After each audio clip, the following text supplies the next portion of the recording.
तर सर्वात प्रथम एक सोप्या शब्दामध्ये सांगा की न्यूमरॉलॉजी नेमकं काय? न्यूमरॉलॉजी ही एक भाषा आहे. It's a language. बर लँग्वेज ऑफ नंबर्स. बर म्हणजे अंकांची भाषा.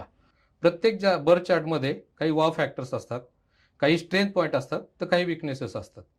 तुमचं नेम स्पेलिंग हे चांगल्या क्रमांकावर येणं खूप गरजेचं आहे. बरोबर. ते जर आलं, आपण त्यानुसार आपलं नेम स्पेलिंग जर करेक्ट करून घेतलं तर मग यश मिळण्यास आपल्याला मदत होते. रिलेशनशिप कम्पॅटिबिलिटी मध्ये जर वेगवेगळे नंबर्स आले असतील तर मग त्या कंडिशन मध्ये आपण काय करू शकतो?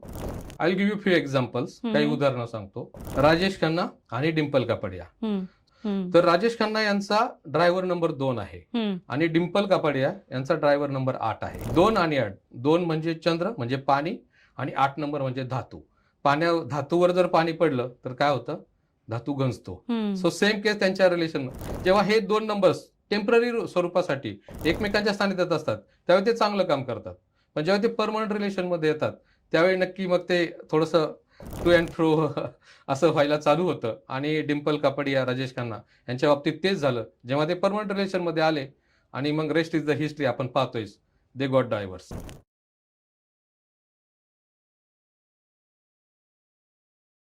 सर हे आता तुम्ही सांगितलं आरोग्याबद्दल किंवा रिलेशनशिप बद्दल, पण आता डेली रुटीन मध्ये आपण न्यूमरॉलॉजीचा वापर कसा करू शकतो? होय, डेली रुटीन मध्ये आपण न्यूमरॉलॉजीचा वापर करू शकतो. जसं की न्यूमरॉलॉजीच्या मदतीनं आपलं पर्सनल इयर आपल्याला कॅल्क्युलेट करता येतं. आणि पर्सनल इयर कॅल्क्युलेट केल्यानंतर ते वर्ष आपल्या मुलांक भाग्यांकाशी सुसंगत आहे का? जर असेल तर ते वर्ष आपल्याला कसं जाईल हे आधीच प्रेडिक्ट करता येऊ शकतं. तसंच अजून गोईंग डीपर आपल्याला आपला पर्सनल मंथही कॅल्क्युलेट करता येतो. आणि मग तो पर्सनल मंथ किती नंबरवर येतोय त्याच्यावरून आपल्याला मग तो मंथ कसा आहे. जर तो आपल्याला प्रोग्रेसिव्ह असेल, सहाय्य करणारा असेल, तर आपण महत्वाचे डिसिजन किंवा महत्वाच्या ऍक्टिव्हिटीज आपण त्या पर्सनल मंथ मध्ये करू शकतो. आणखी थोडंसं डीपर जायचं झालं तर आपण पर्सनल डे पण कॅल्क्युलेट करू शकतो. मग तो डे आपल्या मुलांक भाग्यांकाशी सुसंगत येतोय का, तो आपल्याला सपोर्टिव्ह आहे का, हे पाहून आपण आपल्या महत्वाच्या घडामोडी किंवा महत्वाचे इव्हेंट्स आपण त्या पर्सनल डेला कॅल्क्युलेट करू शकतो. सो अशा पद्धतीने numerology can help us to plan our daily activities. Super. So त्यासोबत रंगाचं पण काही महत्व आहे का? होय, रंग इज माझा न्यूमरॉलॉजीतला हा एक खूप आवडता सब्जेक्ट आहे. त्याच्या आधी मी तुम्हाला एक हिस्ट्री मला सांगायला आवडेल मॅडम. रिसेंटली मार्चमध्ये साधारण IPL 2025चं मार्चमध्ये IPL चालू झालं आणि ओव्हरऑल सगळं जे पाहता नॉर्मली सगळ्यांना अपेक्षित विजेते वेगळे होते. पण साधारण 19 एप्रिलच्या आसपास एप्रिलच्या मध्यावर मी एक प्रेडिक्शन दिलं होतं की हे जे ओव्हरऑल हे जे वर्ष आहे हे 2025 म्हणजे 9 वर येते आणि म्हणून हे मंगळाचं वर्ष आहे असं म्हटलं जातं.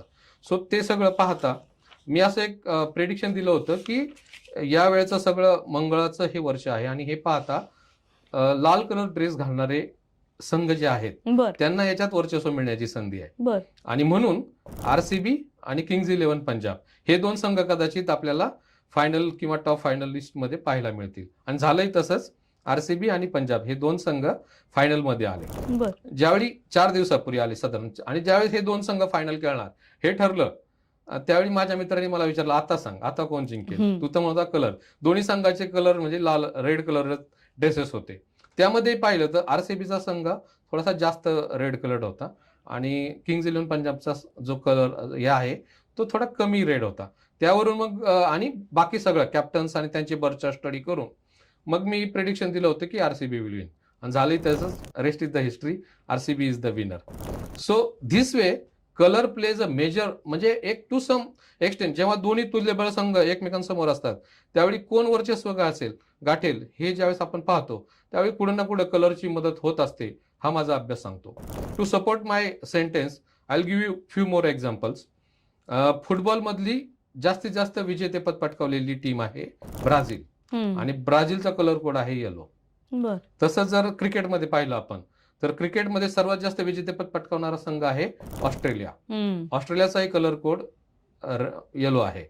त्यानंतर IPL मध्ये आलो आपण पाहिलं तर जवळजवळ 5 ते 6 विजेतेपद ही चेन्नई सुपर किंग्सने पटकावलेली आहे. आणि चेन्नई सुपर किंग्सचा कलर कोड ही येलो आहे.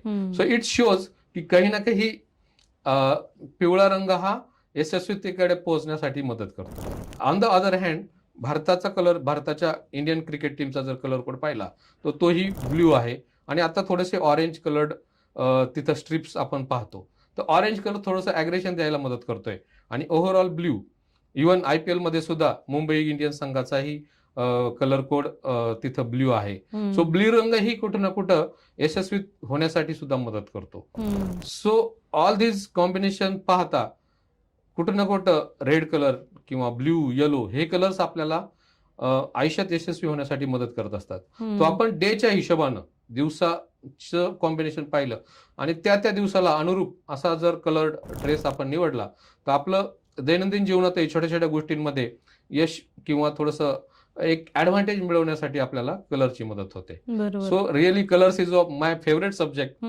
तर नक्कीच त्याचा वापर केला आपण आयुष्यात यशस्वी होऊ शकतो. बरोबर. सर, अजून एक तुम्ही गोष्ट करतायची पामिस्ट म्हणून.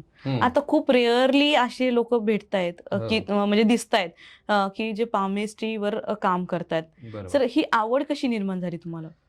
खरं तर लहानपणापासून म्हणजे मी पाहायचो की कुणीतरी पामिस्ट आपला हात पाहायचा आणि तो सांगायचा की असं असं होईल. इव्हन माझ्या कॉलेजमध्ये माझा एक मित्र होता जो हात पाहून सांगायचा. त्यांनी मला ज्या काही गोष्टी त्यावेळेस सांगितल्या होत्या त्या बऱ्यापैकी अचूक घडल्या. सो ते सगळं पाहता कुठेतरी इव्हन आमचे एक सर होते आमच्या शाळेमध्ये, सर शिकवायचे, तेही लाईव्ह प्रिडिक्शन्स करायचे. क्रिकेट खेळत असताना ते लाईव्ह सांगायचे की आता ह्या मुलाला धोका आहे, आता हा मुलगा षटकार मारू शकतो, हा मुलगा आता आउट होऊ शकतो. असं ते सगळं लाईव्ह प्रिडिक्शन्स करायचे आणि ते खरं व्हायचं. आणि हे सगळं पाहिल्यानंतर मला असं लहानपणापासून ते मनात कुठेतरी रुजलं होतं की बाबा अरे हे सायन्स खरंच काम करतंय यार आणि इट इज हेल्पिंग. सो ती आवड होतीच की अरे हे काम करतंय. आणि म्हणून मग आणि बरेचदा पामिस्ट्रीचं तर मी जास्त वेळा पाहिलं की बरेच लोक हात पाहून खूप अचूक भविष्य सांगायचे. सो त्यामुळं मग मला असं पामिस्ट्रीकडे माझा कल वाढला. आणि न्यूमरोलॉजी तर मी करत होतोच. न्यूमरोलॉजी करत असताना to give some accurate predictions, मग पामिस्ट्रीची आवड होती, मग मी पामिस्ट्री शिकलो. मग आता मदत अशी होती की न्यूमरोलॉजीच्या मतीनं मी काही प्रिडिक्शन्स मला ऑलरेडी माहिती असतात की असं असं होणार आहे.